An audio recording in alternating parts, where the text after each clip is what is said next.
Hey everybody, I picked up a new knife today that I thought I would show you. It's the Spyderco Jester, a sprint run for 2012. The Spyderco Jester has gray G-10 handle scales and is roughly the same size as the popular Spyderco Ladybug.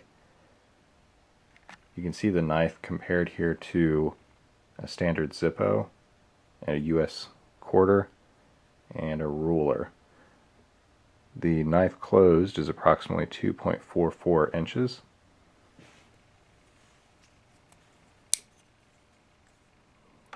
The Jester has a VG10 upswept hollow ground blade that's approximately 1.92 inches.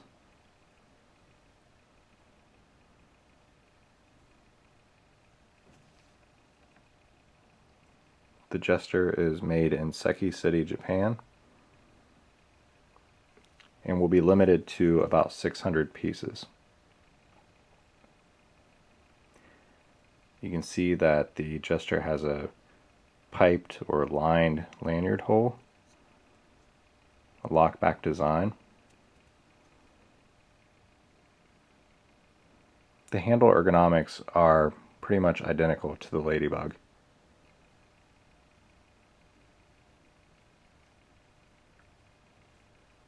Steel liners,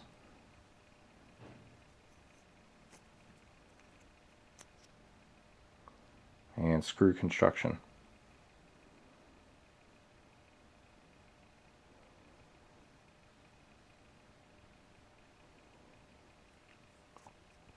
One of the things that really drew me to this knife were the gray G10 handle scales, which I think look really nice, and this unique blade shape. You can see this extra bit of jumping here on the end of the spine of the blade, right at the tip, which provides a really functional place to get some real leverage or some control for some fine detail work with either your pinky finger, or you could even put your thumb up there. Onto the ergonomics.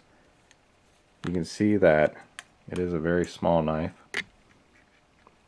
and you can pretty much get 2.5 fingers right in these little molded grooves here on the handle. And it's actually pretty comfortable. This is my first small knife from Spyderco, and I'm pretty impressed.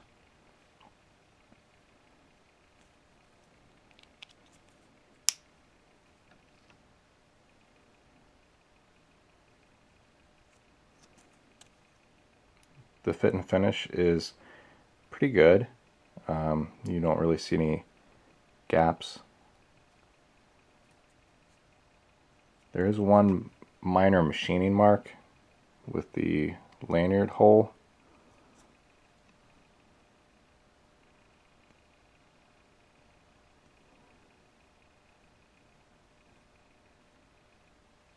It's hard to see, but maybe you can see it right there. But really, that's the only thing. It's kind of minor.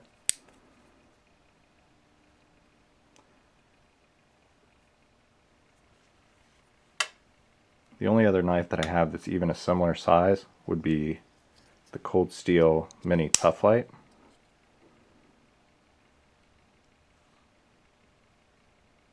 And the Jester actually has a much bigger effective cutting area.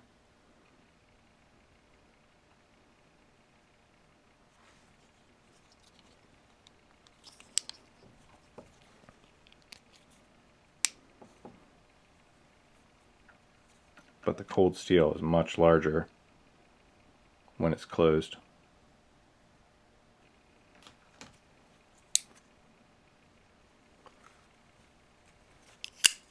Here's a Spyderco Sage 2.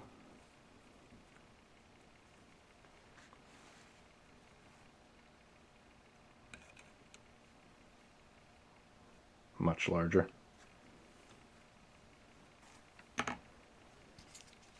And a Spyderco Paramilitary 2 with a dirty handle. but that's alright.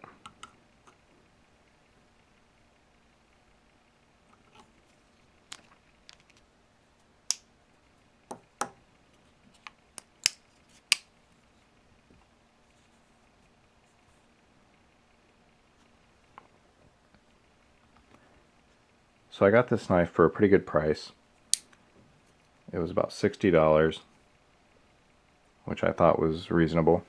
Still a little expensive for this small of a knife. And I'm kind of curious what your thoughts are. If you think $60 is a decent price for this type of knife, or if you think that's crazy and you would never spend that much for this small of a knife with just G-10 and VG-10 materials. So leave a comment, let me know what you think.